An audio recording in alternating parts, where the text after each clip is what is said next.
Welcome to the aftermath of the aftermath.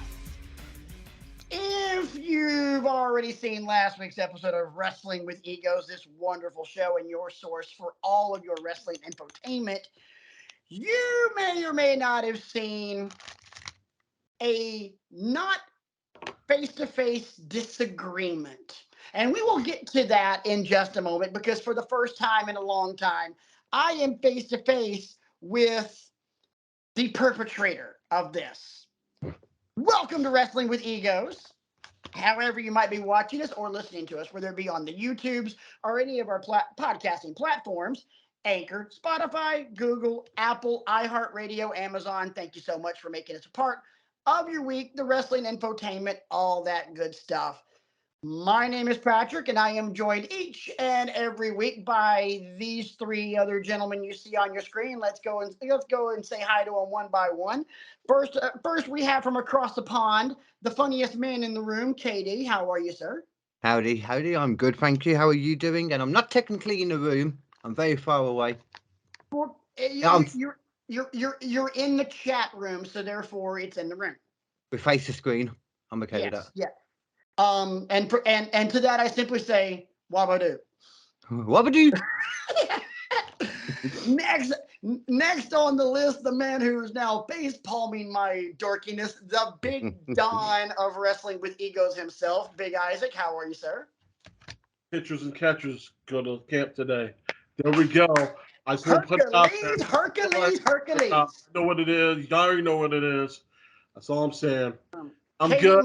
I'm ready to go. Let's get it. KD might not know because it's baseball and they don't play baseball over in the UK. No, we play real sports. Like I ain't gonna go there right now. Cricket. You guys play cricket. Yeah, cricket. Sure, we'll go with that.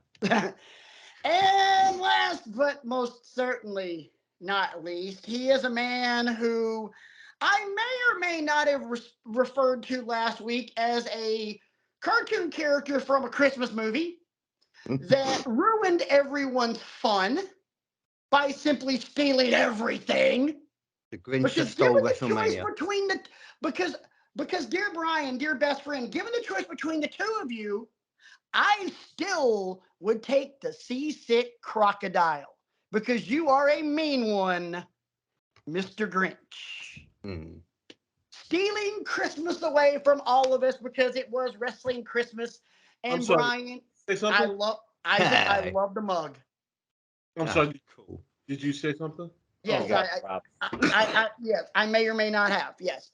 The man who wanted to steal Christmas and felt justified over it. My dear best friend and the man who wanted to make sure that all the wrestling fans in the world got coal in their Christmas stocking last week, Brian.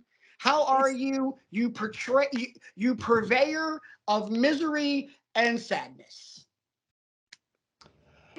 I'm confused, okay? I'm going to fill in the blank with the word confused because all I said was, let's use who we got instead of bringing out all the people you keep bringing out year after year after year that don't amount to anything. That's what I said. Right. And so it's a sidebar, KD. You can experience the glory that is Chicago Cubs baseball this year because the Cubs are coming to London to play the Cardinals for a 2-game series. Sometime it's either June or July, I forget when. So strap in. It's gonna be great. Oh, we're gonna score I'll be runs in 2 games. Did he say strap in or strap on? Strap in.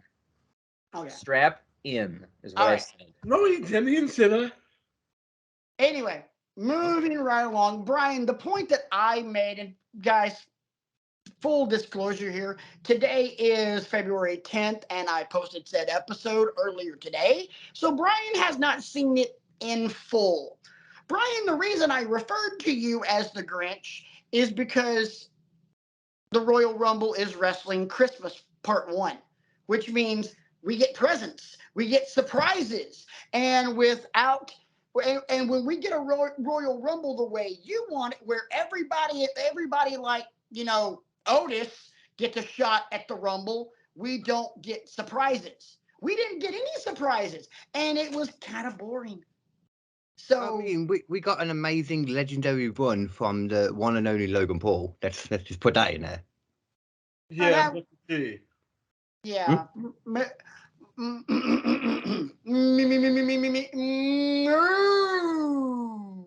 on. So Brian, that's why I referred to you as the Grinch. Okay, great. I still stand by the fact that I was justified. I did not say vindicated. Again, would not be the correct adjective. Okay. Because we got, the Royal Rumbles left a lot to be desired because there was no storytelling going on in the women's primarily. The men's, there's a little bit more, but all I will say, and this will be the last thing I say before we get into the show, is the three best words to describe you are as follows, and I quote, stink, stank, stunk. I mean, it is really hard to argue with that. Thank you, KD. Thank you. Well, I'm sorry, KD. Did somebody invite you into the conversation? I don't recall anybody. Actually, I did. Oh, Brian, I love you, buddy. Right back at you. He's like, why do I put up with this asshole sometimes? Anyway, let's go ahead and talk about something that we probably all will agree on in some way, shape, or form. And if not, we're probably going to scrap tonight. Let's just be honest. We might just scrap just because, though. Yeah, this is true. This is true because Friday night's all right for fighting, even though it actually was Saturday night, which is an Elton John song. But anyway, moving right along. The only thing we're going to talk about tonight, and then we're going to get to some fun stuff. So you might want to get Peacock and or the WWE Network queued up, and you might want to pull up Halloween Havoc 1998. It may come in handy here in a little bit. Get that cock ready. Yeah, we're already set, but I'm just letting our listening and viewing audience know. But let's talk about something that happened on Monday night. Now that we know that Cody Rhodes is the winner of the Rumble and he is headed to WrestleMania to take on whoever the Universal Champion may be, whether it be Sami Zayn or Roman Reigns, let's be honest, it's probably going to be Roman. We got a wonderful promo between Paul Heyman and Cody Rhodes. Some might even argue it might even be Paul Heyman's best work ever. I'm using that line because it was said on Busted Open Radio by one Bully Ray, who, if anybody knows a thing or two about Paul Heyman, it would be him. I'm just gonna throw it to the floor and get some thoughts. I have some thoughts of my own. So I'm just going to open up the dialogue. I'm not even going to point it in a direction. Somebody go and let's talk because there's a lot to unpack there. And also there's a lot to unpack there that you really don't even see. When I watched this promo, I'm reminded about two things in specific. The first one is how exponentially Cody Rhodes has grown as a as a performer all around, but we're talking specifically about on the mic now compared to when he left in 2015 or whenever it was that he left. Right. I might have the year wrong, but forgive me. And yeah, there's jokes going around about, Cody's going to come on, he's going to cry and yada, yada, yada, yada. I think what Cody is doing is a masterful job of reminding the WWE fans who he is and what his backstory is and everything else. Yes, I'm Dusty Rhodes' kid. However, there's a lot more to it than that. There's a lot more nuance to it than that. And every promo of his since he's come back to WWE has been in service of that, trying to educate you on who he is. What Paul Heyman did, he reminded us, yes, you're wrapped up in this Sami Zayn story, and it's great. However, it's also my job to tell you what's coming down the pike. And what's coming down the pike is WrestleMania looks like it's shaping up to be Roman Reigns versus Cody Rhodes. And Paul Heyman's backstory probably intersects with 99.975% of the wrestling world. That's what I'm learning. every time he interacts with somebody in the ring now. Yeah. You know, how could it not? And I did not know that story about him offering a payday to Dusty. I did. You want to know I felt why? a lump in my throat. You want to know why you want to know why I knew? Because the show in question was guilty as charged, which was at the Boutwell Auditorium in Birmingham. I was there. McHam. Sorry. That's good stuff. Oh yeah, no, it was great stuff because the interaction between him and Steve Corino was nothing short of electric. But let's rewind a little bit more beyond that. Why did Heyman do it? Because Dusty took Heyman under his wing when Heyman started just out of nowhere showing up in production meetings when the American Dream, Dusty Rhodes, the super genius that he is, to paraphrase Paul Heyman's quote of him, let Heyman sit in on production meetings. He learned from the McMahons. Then he learned from Dusty. Dusty has always been a mentor to Paul Heyman, much like he's been a mentor to half the damn wrestling business by this point. But Heyman has as much love for Dusty Rhodes as he does Roman Reigns' entire family. Yep.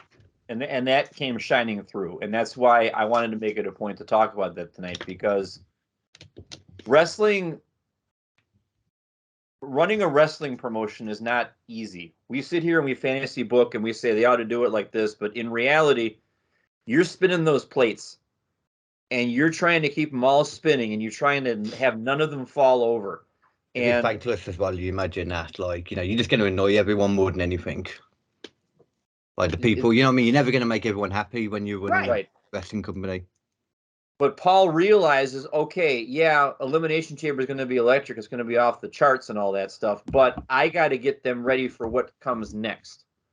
And I got to get them anticipating that let's not forget about Cody here. There's a story to tell there. And it's going to make us want to see him across from Roman on the mic even more. It'd make want to see him across from Jimmy Uso on the mic even more. And so on and so forth. So I just thought it was another master class from Paul Heyman, who's been giving out master classes for 35 years now. Yeah, there's a reason that a while back we did an episode and we literally went, pros and cons, Heyman versus Heenan, in a discussion of who was the GOAT of all managers, and Heyman won. Isaac, you've been relatively quiet. I'm going to sit here and start saying a couple things. I want to let Brian go. I didn't want to interrupt him because he was on point with a lot of the things that he said.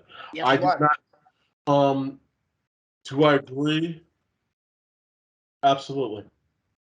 He made a lot of good points. I did not really know that story myself because I didn't know about it. But I know the history of Paul Heyman. I know the history of ECW. I know the people that have come through that system.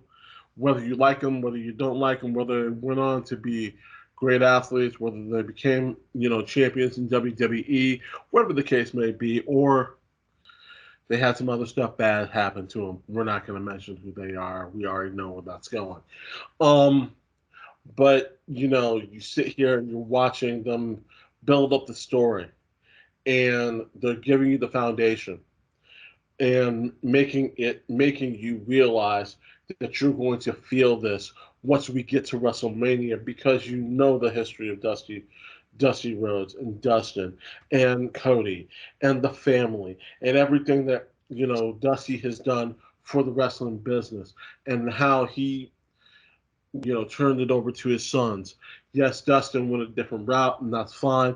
I'm good with that. Cody went a different route, and he did fine, and I'm glad.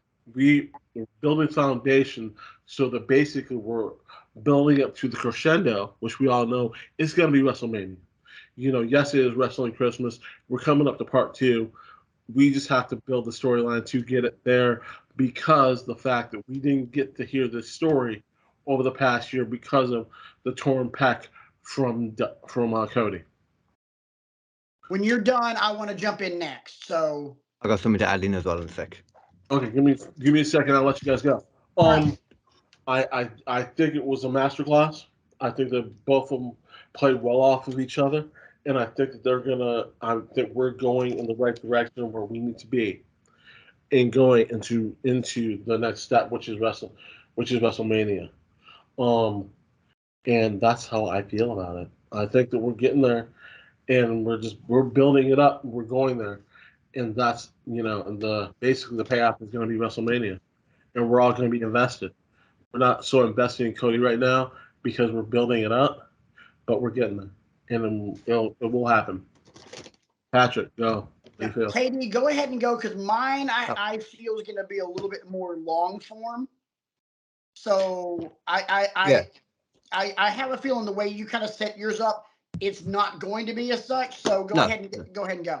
It's just, a little adding that I think is worth mentioning too. One thing that I thought was so smart in that promo was like the way that obviously there's a lot of worry at the moment about Sami Zayn being, overshadowing the whole thing and nobody caring so much about Cody because of that.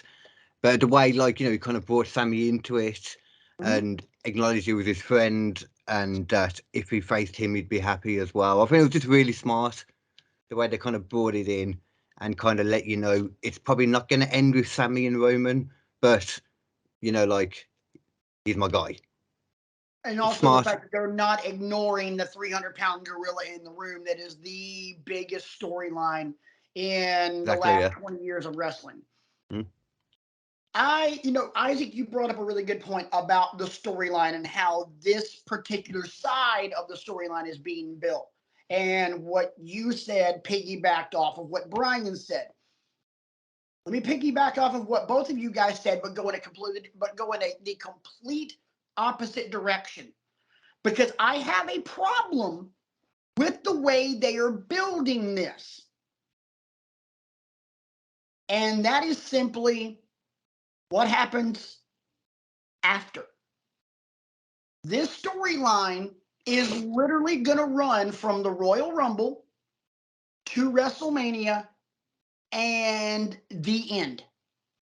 Cody wins the title at WrestleMania. Then what? There's nothing. I don't think it's a guarantee he wins. Just there is no guarantee, but just go with me on this for a second. Daniel Bryan, WrestleMania 30. Yes. Then what? We had the residuals of coming off of WrestleMania 30 for the next couple of weeks, and if Daniel Bryan hadn't suffered the injuries that made him relinquish the WWE Championship, what did we have? Really nothing. It was the whole point of that storyline was the chase. And in Daniel Bryan's chase, he's just chasing the WWE Championship. Not only is Cody Rhodes chasing that same title, but he is figuratively and literally chasing the American dream, both in terms of his father and the actual American dream itself. When he wins, then what? There's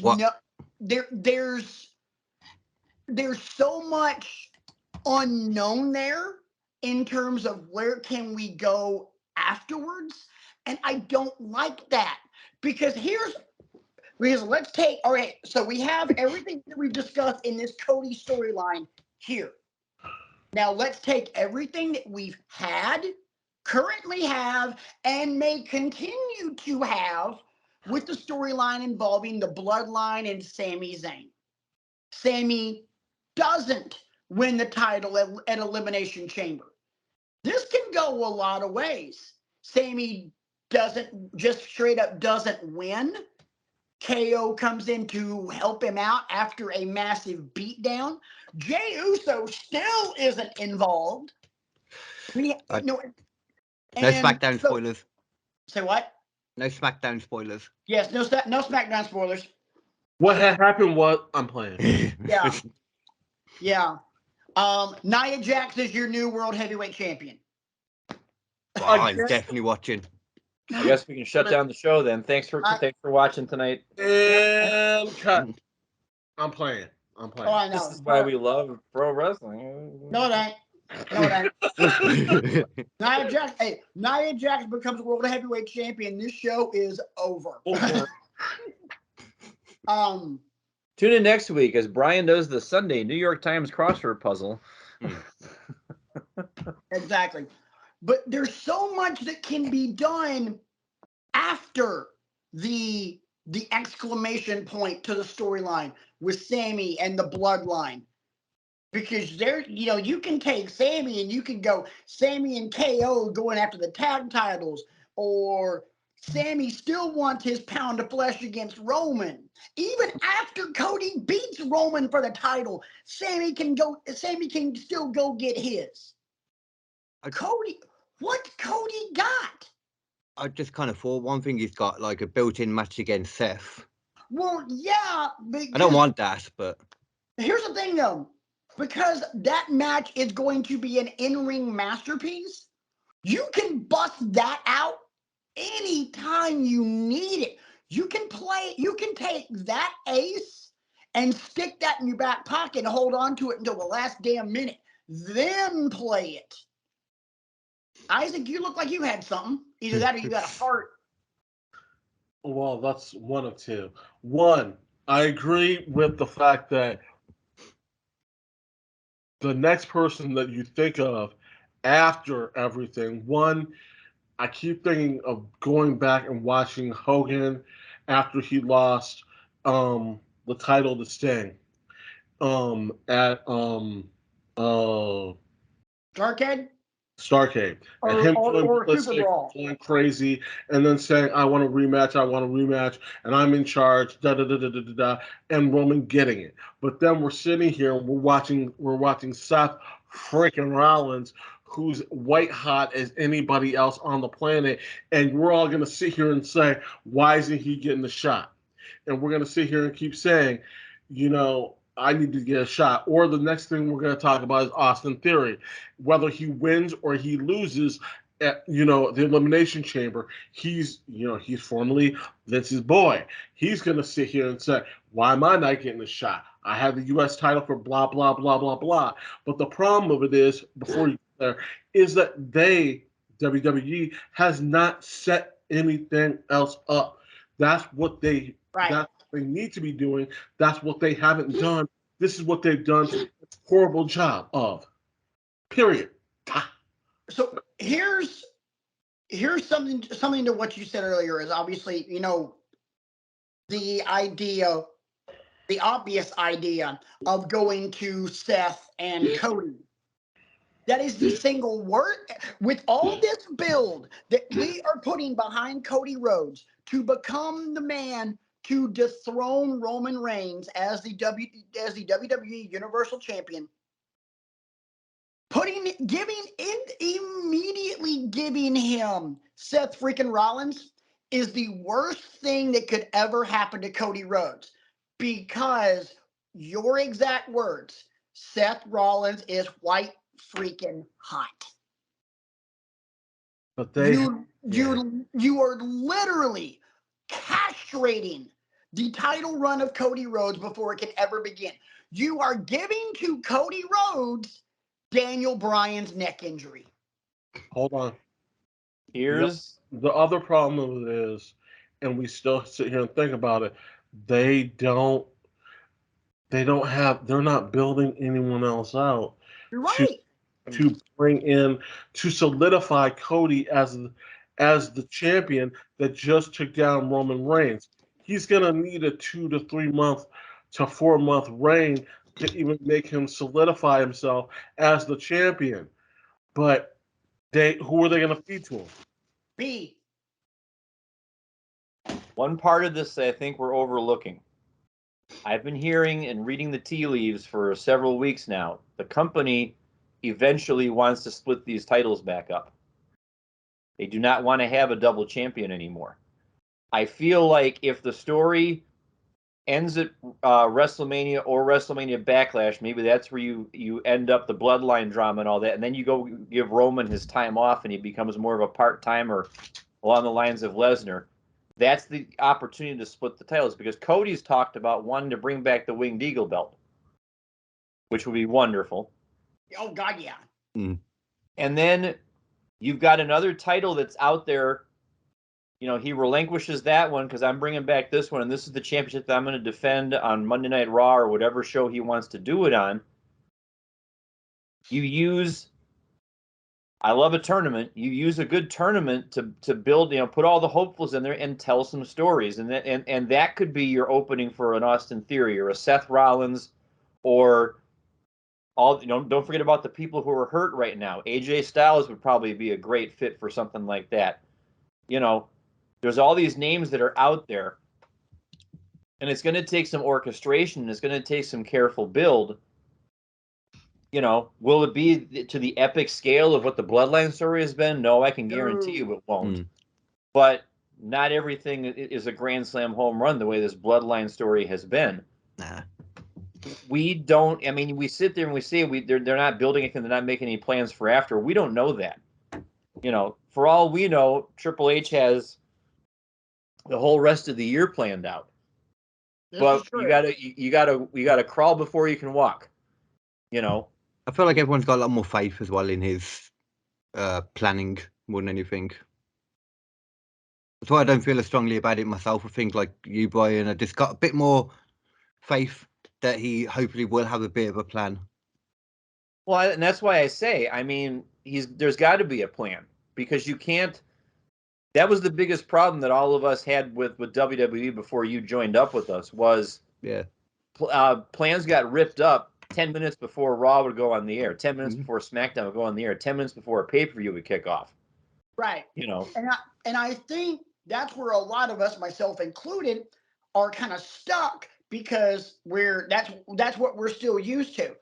We are still in the getting to know you phase of this romantic relationship between us as wrestling fans and the Paul Levesque run WWE. At the moment, we still expect all the wrestling companies to treat us just like in the same way. Some wrestling companies might treat us better. We need to wait and see. Right, but at the same time, we're also sifting through. We're all sifting through each other's baggage. We're learning what happened in past relationships and why things went sour and why those past relationships made us the way we are.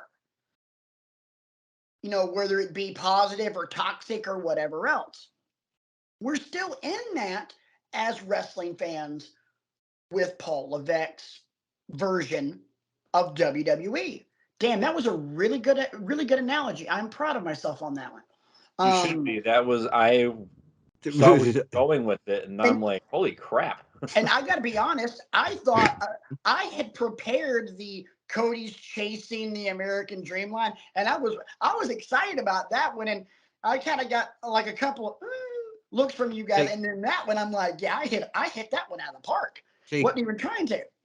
Cody might be expecting to have his American dream, but it might end up being his American nightmare if he loses.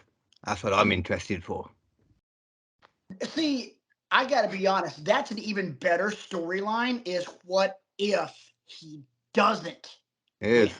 That's a better storyline. I'd rather him go heel and then like I wanted to see in AEW. Eventually he goes heel and then he wins. It does like a Roman that way, I'd be interested in that. But then you got two heels going at each other. Well, yeah, Roman will probably eventually turn himself babyface. But I mean, like after the Roman stuff anyway, Roman gets beaten by somebody else eventually. Devil's advocate. What if Patrick's like, oh, Brian's going to play devil's advocate? This ought to be interesting. I'm about to have a heart attack. Well, okay. Cody wins the belt. Seconds. Tell me when to call 911. Okay, no. You ready? Go. What if you did it this way? Cody wins the belt. He's the conquering hero, and then he starts slowly turning. Yeah, I did it, but now it's all about me, and now it's, Brian, I'm gonna do you. I'm gonna see what you. I'm gonna see your hand, and I'm gonna raise you and just lump on top of that. You did not watch ECW, so you might not recall this. Isaac, I hope you do. Go. The birth of ECW. Shane Douglas wins the NWA title, and he's standing there, and he's the conquering hero because he won the title in Eastern Championship Wrestling. You know, so many champions have held this. The Fat Man Dusty Rhodes and Jerry Briscoe and Ric Flair and Rick Steamboat, and they can all kiss my ass. Yep, I've seen that promo. Cody does that. Boom. Like a turn mid-range, that would be cool. Heel, which, as the resident babyface on this show, I do not want to do that because in my promotion, it's babyfaces all yay and all that kind of stuff. But I can embrace, get clean up on aisle 3. Can someone call 911, please? Yeah. Wait, hold on. 1, 2. But if you wanted to do it that way, that would be because of the way Cody's portraying himself, and we have no reason to believe it's not genuine and earnest. Don't get me wrong; I'm not saying that he's setting up, but wouldn't that be the swerve to end all swerves? I came in here and I was like playing on my father, and and all you fools ate right out of my hands, didn't you? I'm the champion now, and the line forms behind me and all that kind of stuff, and. Because I was thinking about the laundry list of people who would be dying to work with Cody at that point. You think Cody and Finn Balor wouldn't want to do some business together? You think Cody and AJ Styles wouldn't want to do some business together? Cody and Ricochet? I mean, just the names go on and on and on, And from doing that kind of turn mid-reign as well, like CM Punk, gave like a whole new lease of life, didn't it, to his reign when he did it? I love that idea of turning mid-reign as well. That's just nice. Oh yeah, no, it's fantastic. I mean, look what it did with even going farther back in time. Look what it did with Macho Man back in the '80s when that slow turn was happening, leading into WrestleMania 5. Good Lord. Can I say something really quick? Yeah, of course. Okay, here's the thing. I'm hearing what you're saying, but they've already done it. And the fact being is that they did it with Shane Douglas, and I'm thinking they just need to turn everything on its head and do something that no one else is seeing. When Taz went to WWE and they had the Taz versus Mike Awesome match, and he took the belt, you kept seeing Tommy Dreamer come up, so you just assumed that Tommy Dreamer was going to be the new ECW champion once they had the next pay-per-view, and no one in the world saw Just Incredible coming out of nowhere to take the damn belt. No one saw that coming. You would sit here, and the other thing about it is you come in with something that no one else is going to think of. Austin Theory shows up and pulls a stunt like that. Boom, there you go. And that is something you don't think about. But you have the mastermind in Paul Heyman sitting in WWE right now, thinking this is what no one expects. Why are we not trying something like this? And Paul is just, we got to do something to flip it, and that would be masterful. This is the master class that Paul Heyman does. And this is the master class we need to start teaching right now. What you think? You think I'm wrong? He's having a moment. Goddamn right, I'm having a moment. Can I get an amen from the congregation? I just want to make sure you're keeping both your hands in the screen. I'm worried about what you're doing. See, the Lord was so good. He helped Noah build the ark. He helped Joshua fight the battle of Jericho. He helped get off the island. Lord. What the heck is this? He helped Austin Theory win the championship. Hey, Katie, it's from Coming to America, the Eddie Murphy movie. I know what you're on about. Well, the film. I know the film. Yes. One of the few impressions that I can actually nail, like bullseye. I literally said this line earlier. He ain't lying. But no, seriously. As soon as you said flip it on its head, I was like, oh shit. And when you started mentioning, when you mentioned Taz and Mike Awesome and then Tommy Dreamer, I'm like, oh shit, he's talking just incredible. Oh my God, Austin Theory. If we start the Raw after Mania with Austin Theory as the undisputed WWE Universal Heavyweight Champion, my God in heaven. I think what Isaac is really wanting, and I understand it, I think what he really wants is a Stardust run.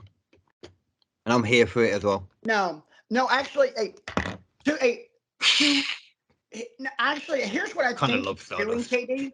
And you, as a Brit, can appreciate this more than any of the rest of us. To quote a line from another great Brit, Michael Caine, some men just want to watch the world burn. True, very true. Kind of fun. Yeah, I gotta be honest. Mine over If that happens, I'm taking a hiatus from this show. Oh, that'd be great. But the thing, here's the brilliance of it. It's a car wreck you don't see coming. We're all looking right down the line with blinders on, thinking Cody's got it, Cody's got it, Cody's got it, and then pow. Okay, hey, I'm gonna bring up something that I don't know how KD felt about this, but I know how the rest of us felt about it because we were all in the same damn room when it happened. We all. Don't say it. I'm going to. We all hated Lesnar beating Taker. Oh. But what did they do with it? They ran with it, and it was everything that Lesnar needed. Yeah. I lost my hair that day. I bet my hair on it that he would never lose. Oh, shit. Well, Hi, Baldy. Insert that Samuel L. Jackson meme. Should we call you Mr. Clean, Curly, or oh God, Jason? Hey, he's a Brit. Jason Statham. I mean, it's kind of growing back now, but you know, I got a luscious head of hair again now. Beautiful fine head. For Austin Theory, it would cause a lot of surrender cobras, a lot of like shocked expressions, much like WrestleMania 31. Very few people saw the cash in. People thought, okay, Rollins is going to cash in at Mania, but nobody saw it happening the way it happened. And that one fully caught me by surprise. The best. It's about time we got a new Angry Miz Girl reaction. I mean, yeah, that's where the theory winds up with it, you're going to get some angry crowd reactions. I mean, here's the thing. I mean, I remember being at Brian's house, and Isaac, you'll remember it too. You know, we had our little trivia sheet that we filled out and everything else. And I remember specifically, one of the questions is, will Seth Rollins cash in? And a few of us answered yes. And I fully expected it to happen. I expected Roman to win and then Seth to cash in on Roman. But when it happened, and I'll never forget it, where I was sitting in Brian's living room, exactly where I was, because I remember Isaac looking at you and screaming out the word fucking brilliant. Lost my damn mind because even I knew it was coming, but not like that. Like I said, this is what we don't expect to happen. But the problem of it is, but we're all sitting there talking about stuff that we don't think is going to happen, and it does. You know. And now, and we're gonna need to wrap this up and get to the fun part, even though this has been fun too. But now the fact that we're talking about it, if it does happen, when it happens, we're gonna laugh our asses off. No, I'm just gonna call myself a damn genius. That's why. No, dude, I will tell you right now. because I will not be opposed if it happens, because unlike Brian, I love heels, and I love the fact that they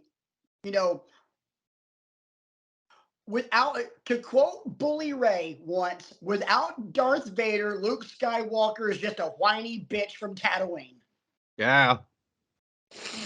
Yeah. Yeah. Jesus. I think if we're descending into LA Knight territory, I think it's time to queue up our watch along for the evening. There's your segue. Let me talk to you, bro. All right. That's just a fact of life. Yeah. Anyway. Yeah. So, guys, we appreciate you guys watching us so far. Don't forget to like, subscribe, share, click the bell for the notifications on Facebook. 5-star review on your your podcast platform of choice. We would appreciate it. If you're watching this on YouTube, don't forget to leave a comment on anything that we've discussed so far, or anything that we're about to discuss in the next 20 so minutes, because we're gonna do a watch along of a car crash of a match. Oh yeah, let us know if you got any ideas of what you might think might happen. Leave us a comment in there and let us know. Right. If you call your shot in the comments below on YouTube, or if you tweet us and you call your shot and you nail it, if you tweet us at Wrestling X Egos, we will send you a Wrestling with Egos T-shirt that does not exist. Wow. We got you. So a theoretical T-shirt. A theoretical T-shirt, yes. Yeah. Can be one of a kind. Can When be we mass start produced. When we start making NFT money, T-shirt. when we start making money off this show, we will have T-shirts. Yes. We have to have more subscribers to be able to make money off of said show. Remember to shoot your shot and just don't miss, like your Carmelo Hayes. Boom. Nice. Well, talking about shooting your shot and completely missing, let's have an amazing time with a watch along tonight. We haven't done one of these in a while, and generally, if you are no stranger to Wrestling with Egos, you know that when we do a watch along, the match usually sucks. Because we have morbid curiosity with god awful wrestling matches, and just how truly dreadful they can be. I mean, let those other podcasts do a watch along of Steamboat Savage from WrestleMania 3. I mean, come on now. Anybody can do that. Don't get me wrong. I would have no problem watching that match, but to be able to laugh at a wrestling match is a lot more fun. So, agreed. Despite the fact that he is all sunshine and rainbows, unless he is stealing Christmas from the rest of wrestling fans, Brian was the one that suggested this particular match, and I love him for it because this match sucks. Let's go Trying back. to broaden my horizons, Yeah, and by broadening your horizons, you might need some mind-expanding drugs to get through this one. Yeah, I seem to have misplaced them. But yes, because one of the people in this match may or may not have already been on said drugs during this time. Let's go back to the year 1998. Brian, where were you in 1998? I was a senior in college. Isaac, 1998. Just got out of college. I was 3 years out. I was working, about to get ready to work for the Cleveland Indians at the time. Right. I was 2 years out of college, working in a restaurant, learning how to cook. I was 7. God damn it. So I punched in the freaking face. So Halloween Havoc. Yeah, Halloween Havoc, 1998. If you are watching us, from KD's neck of the woods, as we would say down south, over across the pond, and you have WWE Network. Well, finding it isn't going to be that hard for you because navigating WWE Network is fairly easy.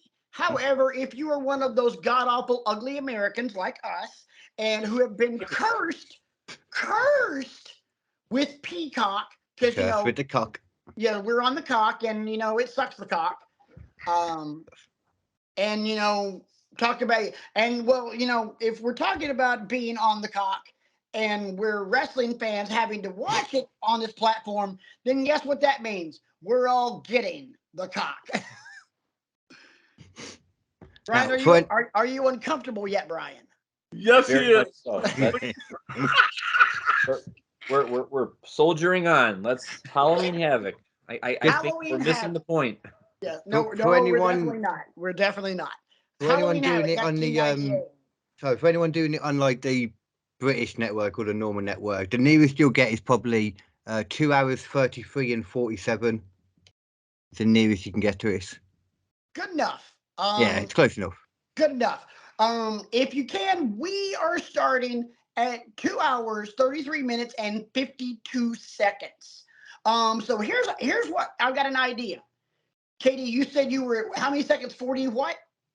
Well, I can either go to 47 or 54. Start at 47, hit play, Okay. and when it says and count it, 47, 48, 49, 50, 51, 52, we hit start and we go. Okay, I'm with you. All right, gentlemen, are you ready? Again, everybody, 2 hours, 33 minutes, 52 seconds. Halloween Havoc 1998. And if you're on Peacock, that would be season 10 of Halloween Havoc, which is so stupid. Anyway, KD, we are ready when you are, so you can Okay. get caught up with us, and then we will hit play when you say 52. Yeah. Okay, clicking now. 48, 49, 50, 51, 52. Cue Hogan's music.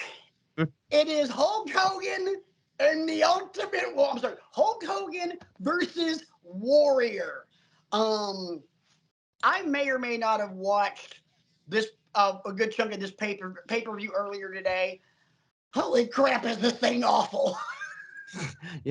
I don't think I've ever seen this before. I don't know what's going to happen here. I remember. Jam-packed to the rafters, man. Yeah. What's about to happen is you are about to watch Classic. Brian, it's going to be off color. Cover your ears. Or not. You're about to watch two blind guys hump a football. Oh, wouldn't be the first time today. Yeah.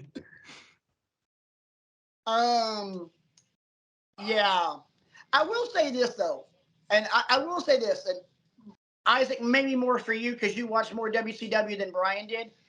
Yeah. Hogan as Hogan in the NWO coming out to Voodoo Child by Jimi Hendrix. Yeah. Because I'm a voodoo child. Yeah. That was just the guitar hitting just like down, down, down, down, down, down, down, down, down, down, down, down, down, down. Oh, yeah. jeez. Yeah. Oh yeah. When he blasted Horace upside the head with a chair. There's a couple of words you can't say anymore. Yeah. Really? Here's a question I always have. Why is Nick Patrick's mullet so awesome? Oh my God, yeah. Well, there was some. We should have a mullet show of who had the greatest mullet from the 80s and 90s. Eddie Guerrero.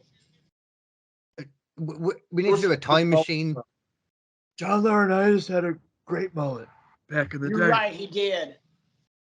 That was free flowing. You can't do a mullet off without Dominic Mysterio. I'm sorry. Ex-Condom has got to be there. Wait, no, we're forgetting the Rock and Roll Express back in the day. Oh God, yeah. Ricky Morton had a great. Oh, now. Come on, don't leave my boys out like that. Oh yeah. Bobby Eaton and that mullet. Oh, that was classic. Bobby Eaton's was good, but Ricky Morton, damn, mwah, chef's kiss. Exact- All right, Thank you. We need to have a mullet show. I'm telling you. all right, KD, watch his. He's jogging in place. I'm sorry, but this is like the most awkward looking entrance ever. Yeah. He's jazzercising right here. He takes a big bow. He's jazzercising more. He's getting ramped up, and it's like Sonic the Hedgehog having to charge up before he can go through the loop-de-loop.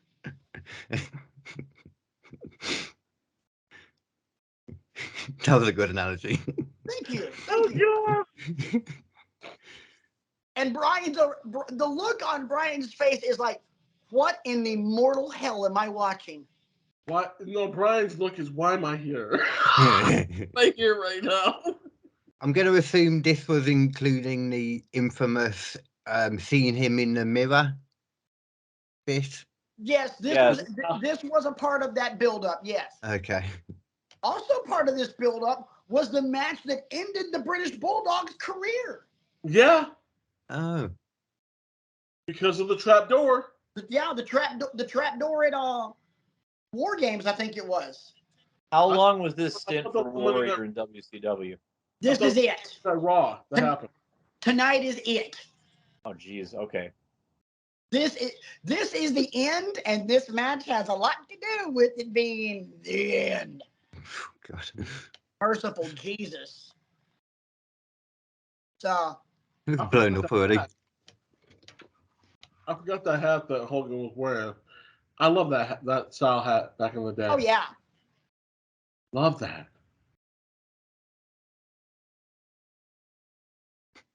Hogan was a very underrated bad guy. I preferred him as a bad guy. He was a great bad guy. Mm. We just didn't know it at the time.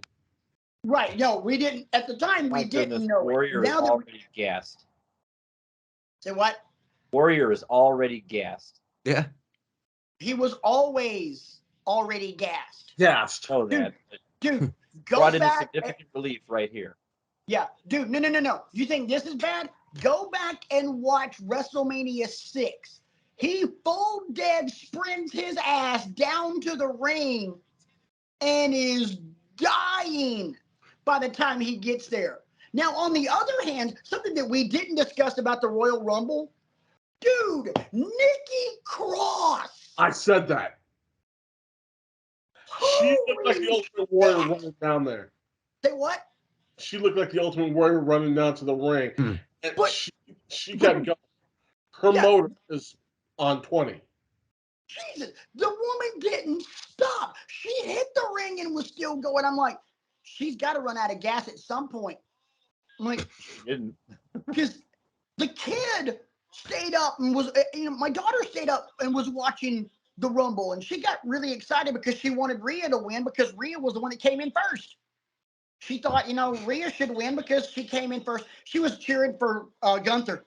She wanted, because he was in first. She's like, he's been in the whole time. And I'm like, well, I can't really argue that. No. But You mean Walter? yeah, Walter, yeah. Hmm. But Nikki hits What the a ring and right she's like, hand from Warrior. say what? How is Hogan going to survive this offensive onslaught? Oh yeah, now, man. Yeah, Has he only just hit him on yours? yeah. I must be ahead somehow then, because that happened a bit ago for me. Maybe so. I'll go back like 20 seconds in that case then. That's okay. I'm at 240-41 right now. Yeah, I'm Yeah. at 240-35, but it must be different timing on here. Maybe so. It's all good. Shots So, to the back. so KD's going to be a little ahead of us. It's all good. I've gone back a tiny bit, so. Okay, so yeah, I'll be around. Hogan's arm ringing Warrior just flipped the arm ringer back and jumped up and is jumping up and down. Yeah. Okay, I'm still ahead. He's just done a shoulder block Warrior has to Hogan for me. Okay, shoulder block just happened. Okay, cool. So you're not that far off. That's all right. Stay where you are. You're like a second before us. Yeah. But yeah, dude. And yeah, and look at the Warrior's face. He's just like, hey. I keep thinking of Ultimate Warrior. And is this your semi-main? No. Main. Oh God. I This is think. the main event? No, I don't know. There's some Goldberg later from the looks of it. I don't know. No, Goldberg and DDP, I think, are still. That's right. Oh, that's right. This So this is match your went semi-main. long. This match went long, and during the middle of Goldberg and DDP, the camera feed went out because they ran out of time. Oh, that's this one. Okay. Oh, this was the greatest one of all time. Yeah.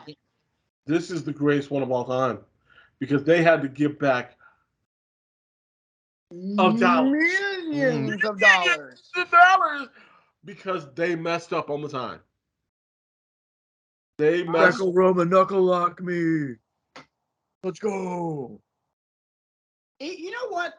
Even as a kid, because in the 80s they did that Greco-Roman knuckle lock bullcrap a lot. Even as a kid, I'm like, this is stupid. Well, whereas I used to think, wow, that must hurt. Right. Being the veteran of the squared circle that I am. So me and my buddies, we would all get together and watch Nitro and Raw simultaneously. And my buddy Matt, like right here, oh my God, don't bend his arm the way it's supposed to go. He had Warrior's arm wrapped around the rope and was bending it this way.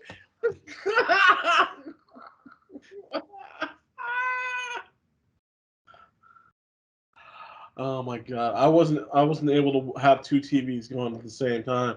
I was slipping like a mug all night long. Jesus, all this is rest holds. What do you expect? Warrior's still in the game, brother.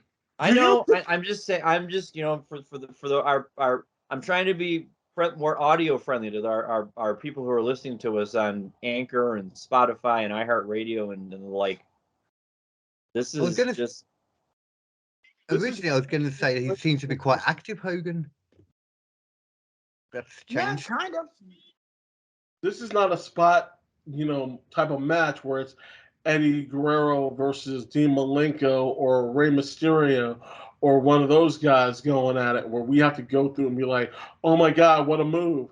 Hey, for those of you watching or listening along with us, if you are expecting this match to be anything along the level of the Elite versus Death Triangle, I strongly advise you turn in your wrestling card right now because you have clearly overestimated just everything. What we do here on this show.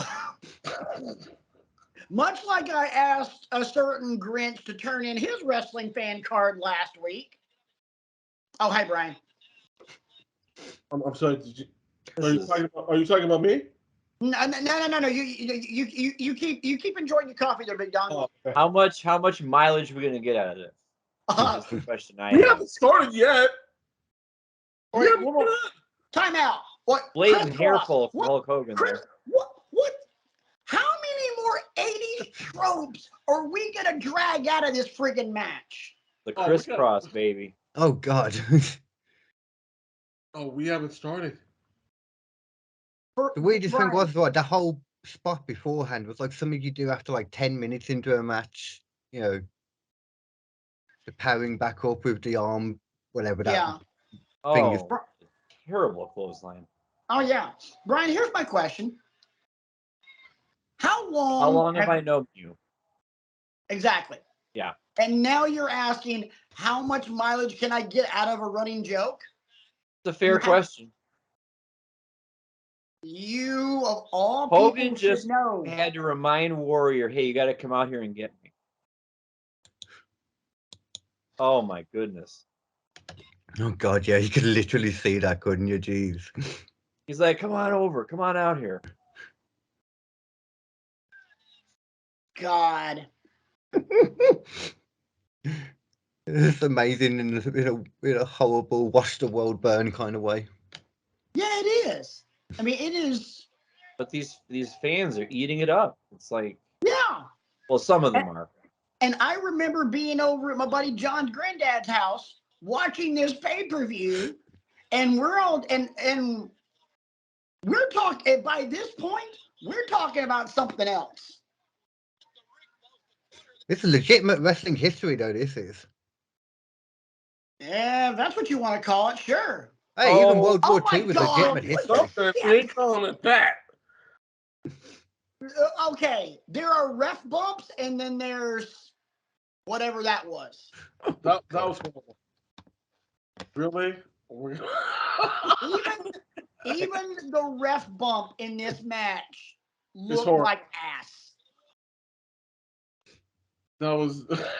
Nick Patrick is in What the the Ref hell? Bump Hall of Fame, though. We have to give him credit. He took some doozies at WWF. Big Oh, show God, in his yeah. pants. Oh yeah. Well, It's the big Oh. slow. Oh my God. Hey, Brian. Oh, hey, no. Isaac, help me out. What was the sound that the big slow was most known for?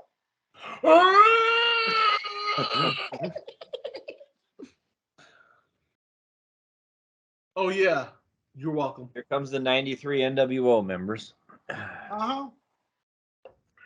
So who was your favorite obscure NWO member? Virgil. Well, Conan, actually. Conan. Your favorite obscure NWO member? Booker T.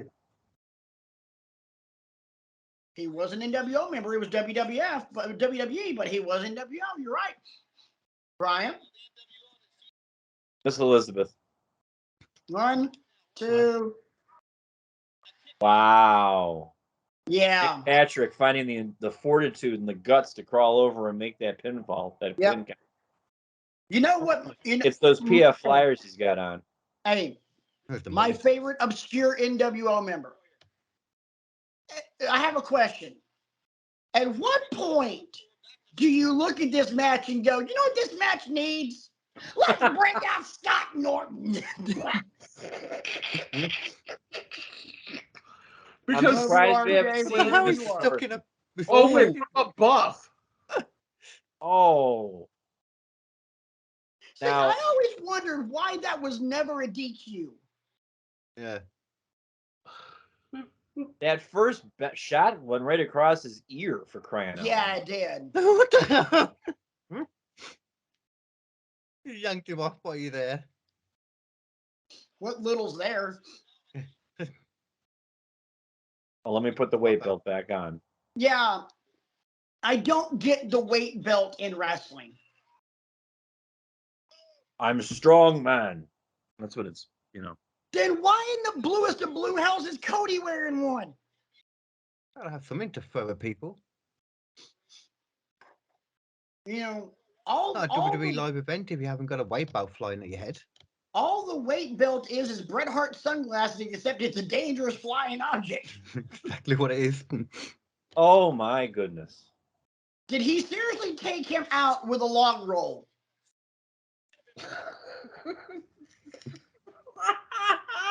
I mean, he literally Donkey Konged his ass.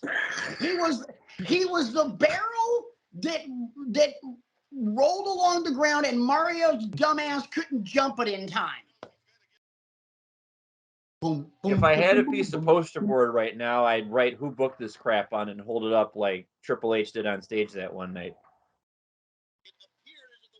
Hey. I mean, this is your semi-main. Uh-huh. And I get why, because Hogan and the politics and the, all that kind of stuff. And I'm box office brother and all that. But,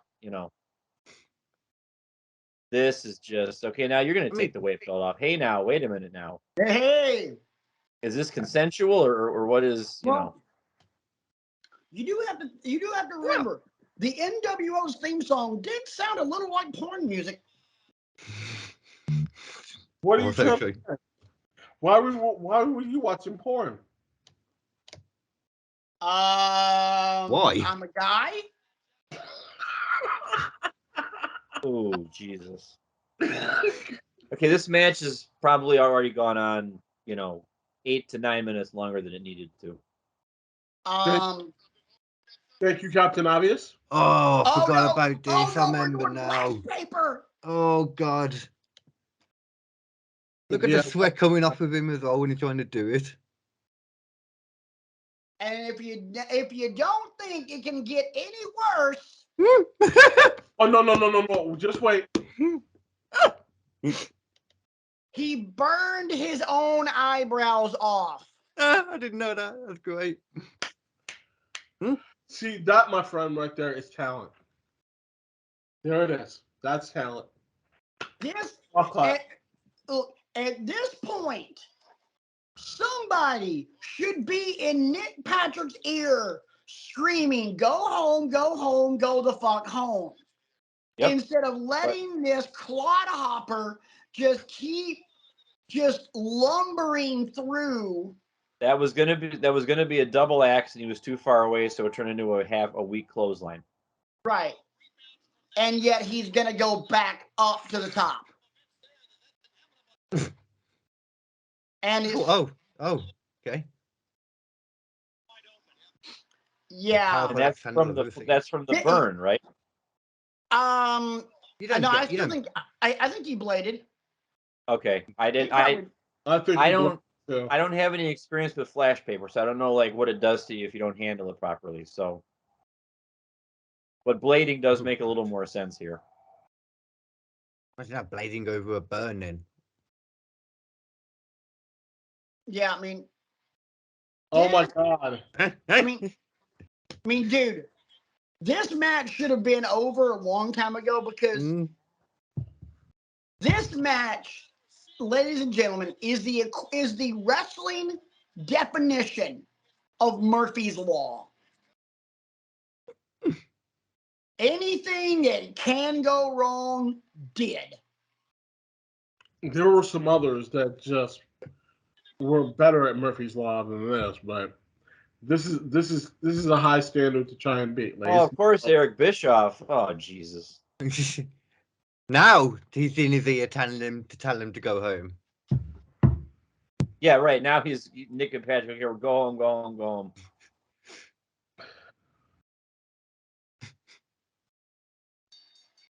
That was your finish, boys and girls.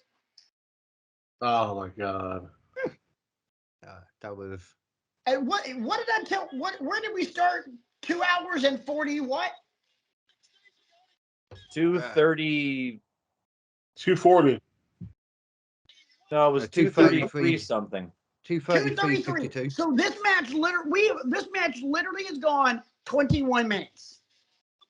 Oh wow, that was too long. Yeah. Entrances and everything, 21 minutes. It didn't feel that long. Yeah, it felt longer. Yeah, it didn't feel as long because we were entertaining ourselves.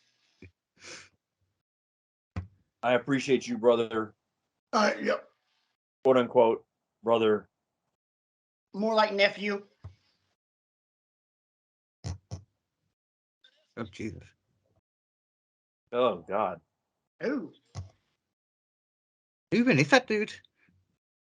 That's Horace Hogan. That's literally his legit nephew. Oh, okay. And that's a shoot, brother.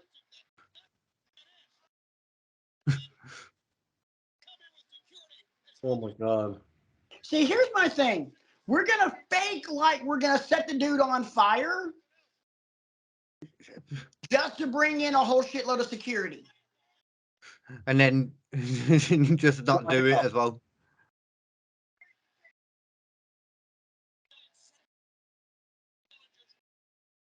And this, ladies and gentlemen, is why we love wrestling. Oh boy. Jesus. All right, so this is the point where I'm gonna hit the X on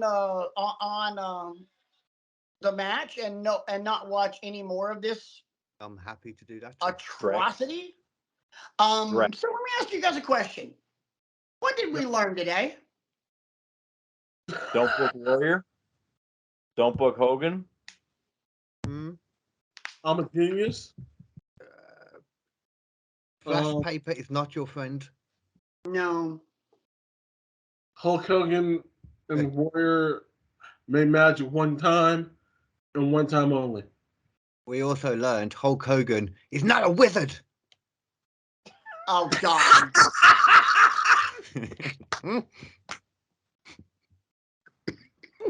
Oh my God.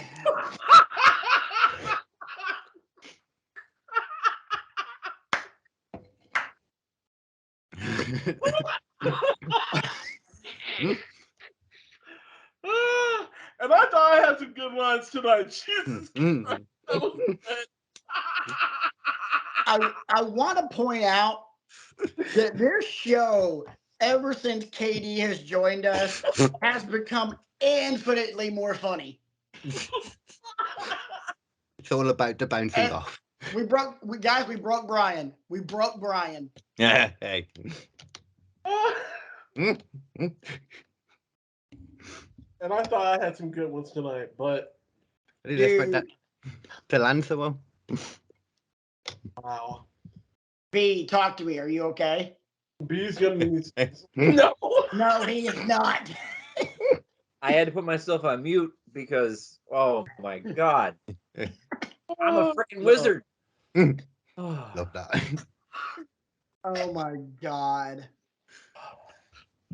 KD is the early front runner for the Iggy for a side of the year, ladies and gents.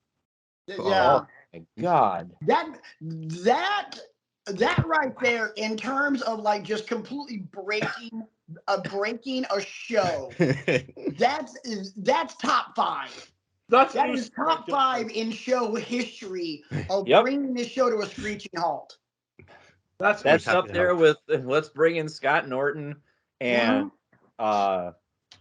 you know, anytime KD says wabadoo, I mean it's we're getting to that point. I'm fanning myself because geez, man, Whew. what should we have learned, Patrick? Say what? Yeah.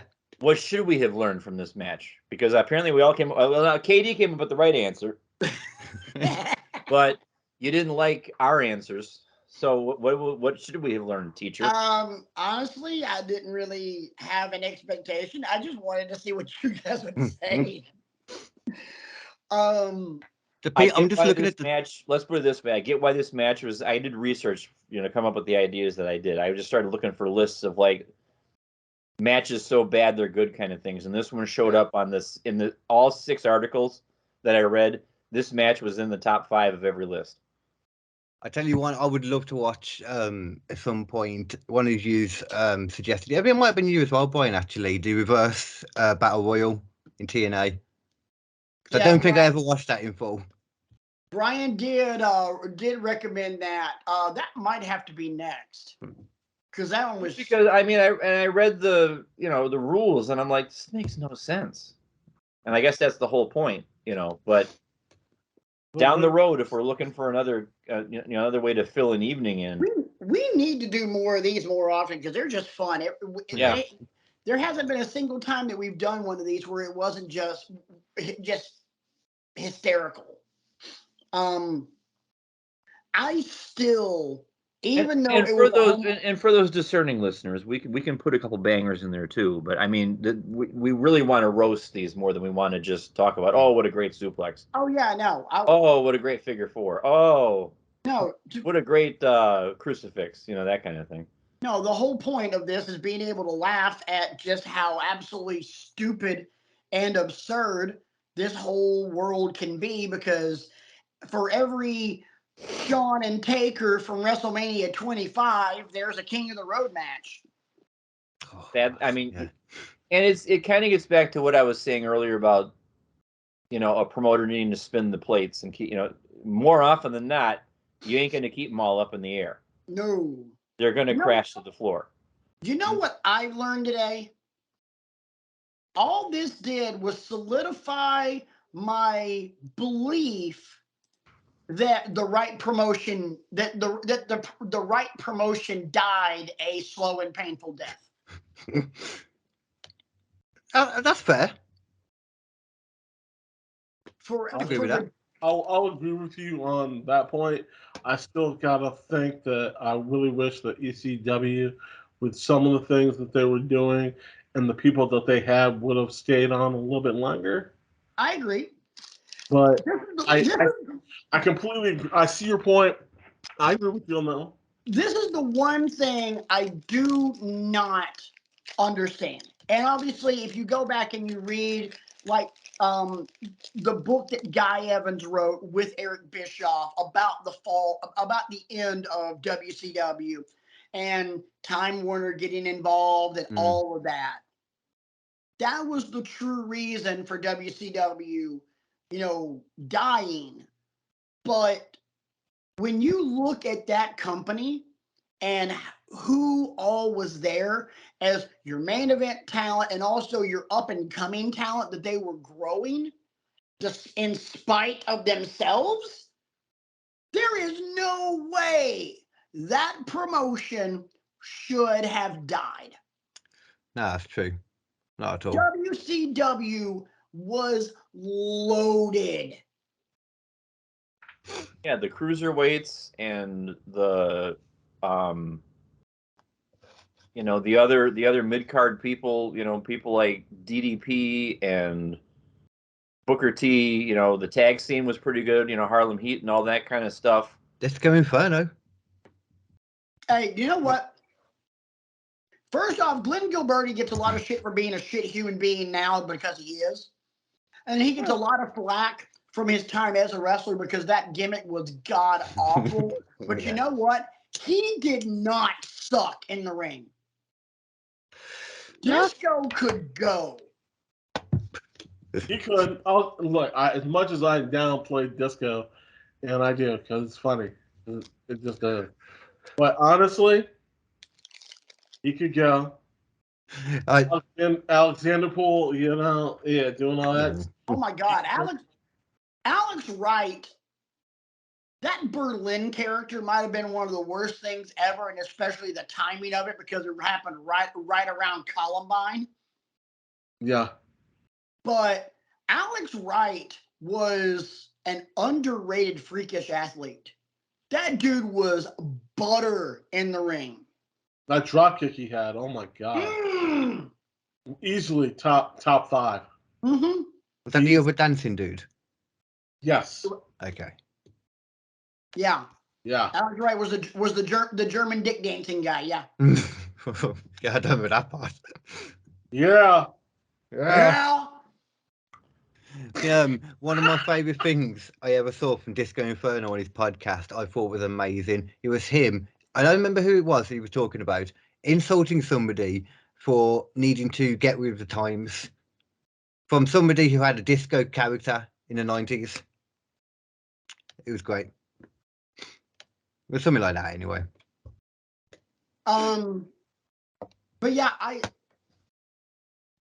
people talk about how loaded like AEW is right now. Dude, don't talk to me about a loaded roster until you look at WCW and see how that promotion fell on its ass. You can be too loaded. Yeah, I mean, and they were way too loaded because there was some great talent there that never got their just due. So I mean, and then there was some talent there that was completely and utterly wasted. Guerrero, Mysterio, Benoit, Jericho. Parka. Yes.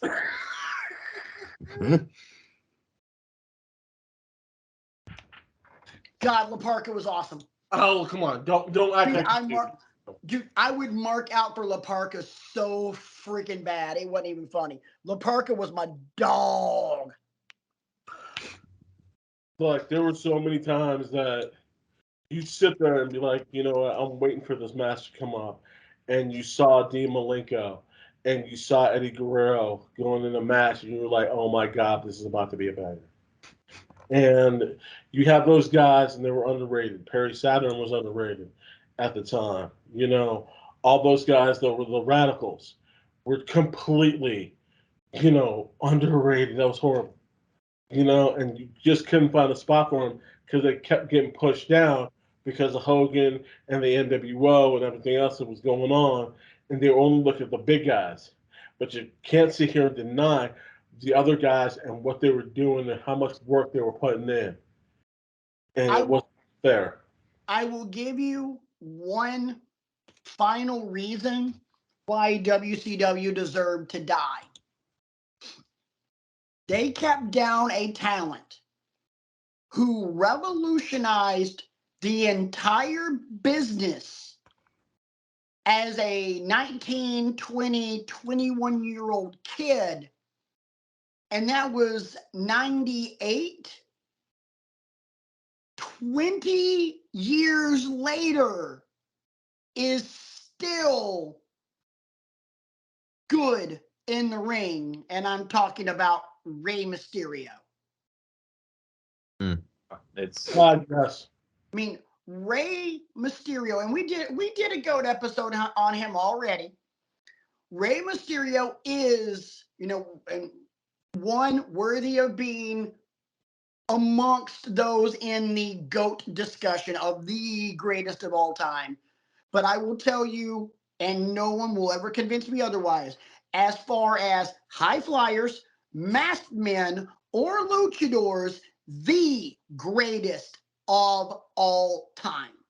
Nobody touches him in any way, shape, or form. Yeah, I'd agree with that. I can't even argue on that one because Ray No. is just. in your opinion, what does Ray Phoenix need to do to come close? Not Ray Phoenix break does his neck things for in the another ring 10 that I years. never saw Ray do. I'll tell you what he needs to do. Revolutionize the business to the point where people are following his lead, not just doing crazy cool looking shit in the ring. It's one thing to be a great performer and have this amazing moveset, but when people start emulating you and taking pieces of your repertoire and putting it into theirs, and you see it more and more and more and more and more all over the place, then you become generational. Starting to happen apparently in Mexico. Apparently, lots of people now, I listen to Conan talk about it, are doing, the bit where he jumps between the ropes, like when he's split-legged, standing on each side, and he jumps on top of them. Does that all the time. Yeah. But I mean, at the same time, for me personally, though, Phoenix, I mean, you need a good you got to be in a you got to be around for longer than he has. Like he's only been for Western audiences or whatever they call it, like a couple of years, ain't it? Really, like 3 or 4 years. We'll also think about. Go ahead, Isaac. Isn't it for a cup of coffee? Right. And compare it to someone, and I don't want to put. I gotta put him in the same category as an Undertaker that's been in the business for 20 plus years, and you look at somebody like Rey Mysterio for the things that he's done, and he clearly could have been hurt, especially more than any other wrestler, and he's still in the game, doing the stuff that he's doing, and still able to do some of the stuff he's doing. It's gotta be it's a lot of work. It's a lot of getting your body right because Ray, for a point in time, had let himself go a little bit, but now he got himself right. Here's something else to think about, though. Rey Mysterio did more than just do cool shit in the ring. Rey Mysterio mastered psychology long before he ever showed up in WWE. You want proof of that?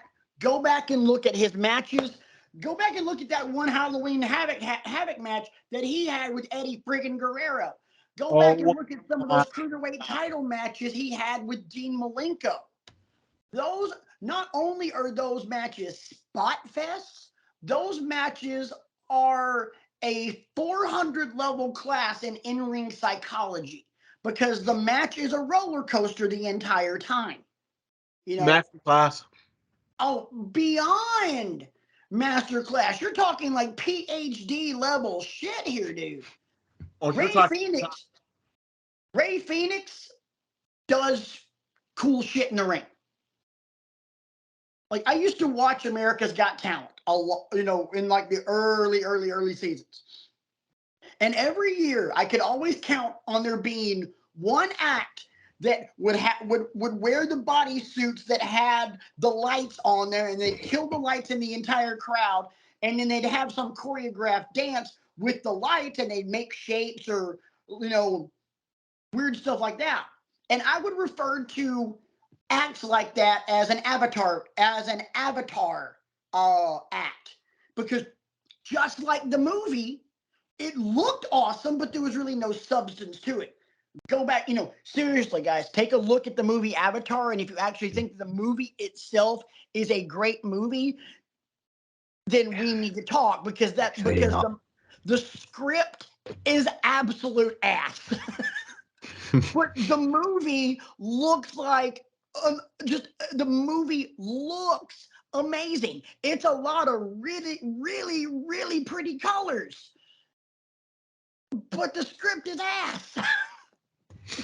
And you know, Ray Phoenix, not saying that the script is ass, but Ray Phoenix right now is one of those acts from America's Got Talent. It looks cool, Oh, but there's no substance to it.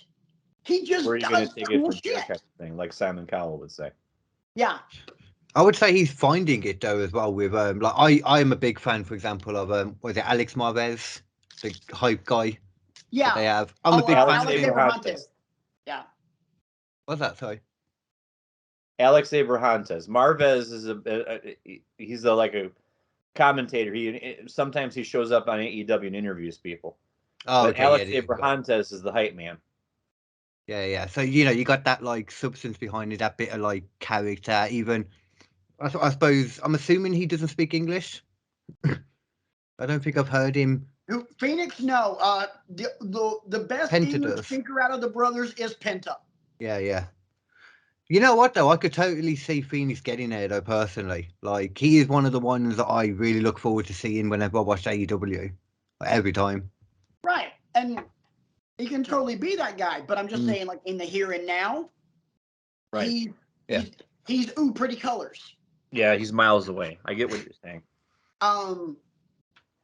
I truly believe that he, of all people, could be someone in the business that can be an absolute game changer, much like Mysterio was. Truth be told, I think there are, you know, across wrestling, I think there are a few and far between, like very few young talent that can be transformative in wrestling right now.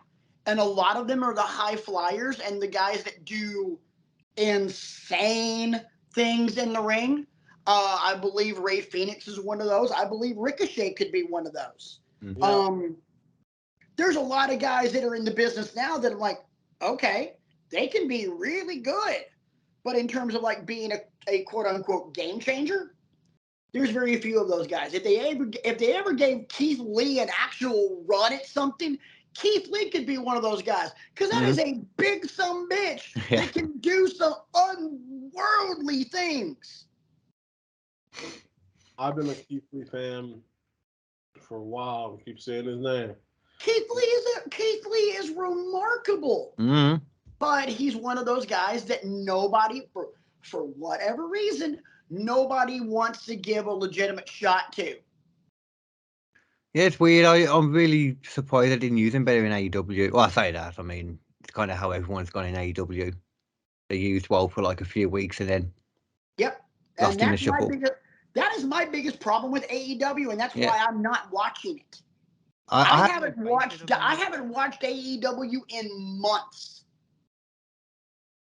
And how weird is it that, you know, last summer I'm literally sitting in this exact same chair and talking about how I'm not watching Raw. I'm not watching SmackDown. I'm watching AEW. How the Now, tables have turned. yeah. Crazy to be fair. And now I'm watching WWE programming because I cannot take my eyes off of what they're doing with the bloodline. And now, being the fact that we're having Heyman and Cody cut promos against each other.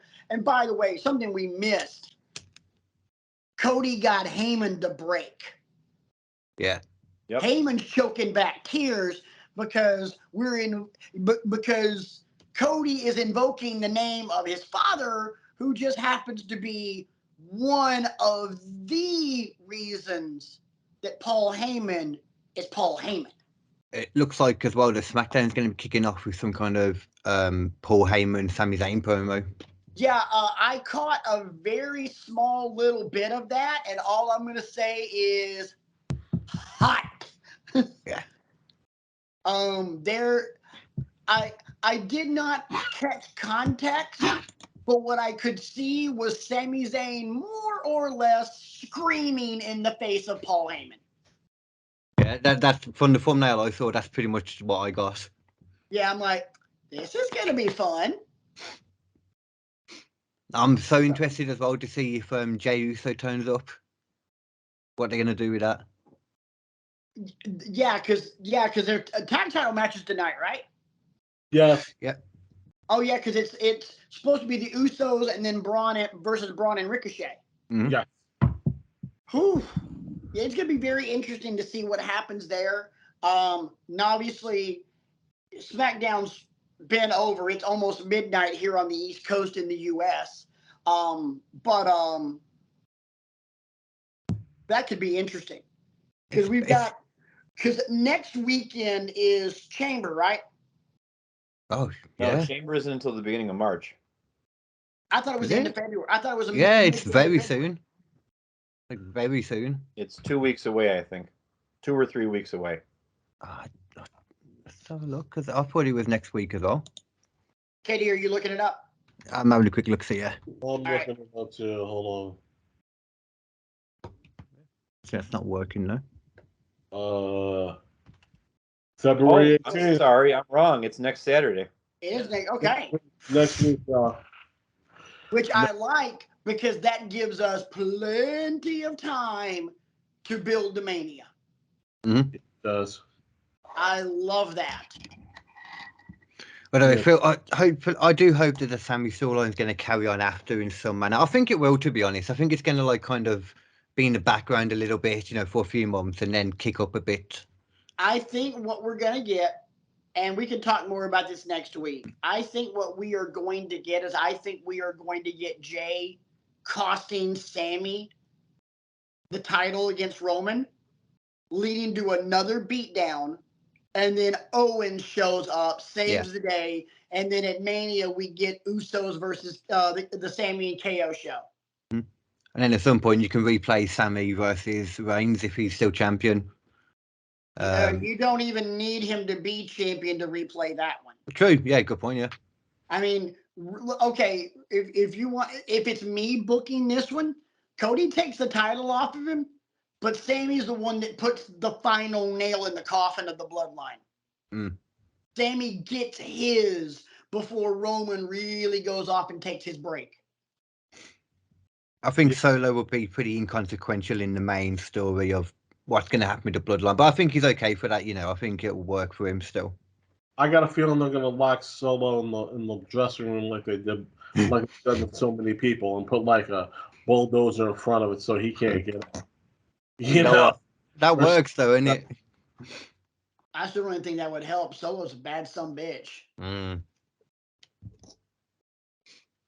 That is unless you bring the Hurt Business back which they're slowly but surely doing. Yeah. I hope not. I really hope not, because honestly and truly, I think Lashley is so much better off on his own. Yeah, he's progressed to the point where he doesn't need a handler anymore. No, I mean you could redo the Hurt Business and have Shelton, Cedric, and Omos. Oh. But they've also been bringing in the Street Profits too. Street Profits aren't going to turn heel. I hope not. Montez Ford is amazing. I've been replaying over and over the bit from Raw when he sneaks up behind Dominic Mysterio. Great. Oh, The shuffling. now, I could see them breaking up the Profits and Montez turns heel. I could see that. Maybe the other way. But the cool thing about the Profits is you could break them up and both guys can have a great singles run because Dawkins ain't no slouch either. He's no Marty Jannetty, that's for sure. No. Hell no. I would even venture to say he's even better than John Morrison. Because Morrison was the Jannetty of that tag team too. Yeah. He was also truly, truly special. Oh yeah. And not many people want to be the Miz of any tag team either. No. I will be the Miz of a tag team. You know what? You know why? Because that means I have all of those championships when nobody said I deserved a single one of them. So for me, that is 2 middle fingers up to the entire wrestling world going, kiss my ass. Yeah, you've got to respect the Miz. You really do. Oh, I'm ignoring the hot ass wife. I'm just talking about the wrestling career. I would gladly take the Miz's career over. Don't get me wrong. The person whose name I'm about to invoke, I've always been a massive fan of. But I will take the wrestling career over the Miz before I would ever take the career of someone, say, Johnny Gargano, Tommaso Ciampa, Keith Lee. A lot of these guys that are beloved all over because of the different promotions they worked in. I would rather be the Miz because the Miz wasn't supposed to be there. And he got there in spite of everything and everybody else. Mike Mizanin forever has my respect because he literally flipped off the system just by working his ass off. And he gave us Mizdad. I mean, he what? He gave us Mizdad. Yo, yes. Yes. I remember that. That's all I remember from it. Before we get out of here, guys, any final thoughts? Did we learn anything else today? I have nothing to add. I will add one more thing. The Ultimate Warrior's greatest weakness? Cardio. Shout out to Paul White because his birthday just was a few days ago. So we need to, since we just saw the Big Show in the match, we gotta shout him out. We gotta do that. So I'll quickly sing "Happy Birthday" to Captain Insano. Captain Insano shows no mercy. Yeah, that's what's up, ladies and gentlemen. And that's where we're going to end Wrestling with Egos. We'd like to thank you for coming out. Please come and visit us next week. We love to see you. We love to have you. Come back and see us just one more time. And we love you. Deuces. You're forgetting something, Isaac. If you're going to close this, you got to close this the right way. Come on, man. I'm letting you do it. From all of us here at Wrestling with Egos, we'd like to for you guys to like, subscribe, check us out. Speak with us, on all of our platforms, whether it's Spotify, Apple, Google Play. I know I'm messing up everything. I know. It's You're doing fine, baby. You go for it. Keep going. But for myself, Patrick, Brian, KD, come see us next week. We're going to have a great time. We know you're going to have a great time. Please come back and see us. We love you. Peace out. That is why we love wrestling. And that's Wabadoo. Wabadoo.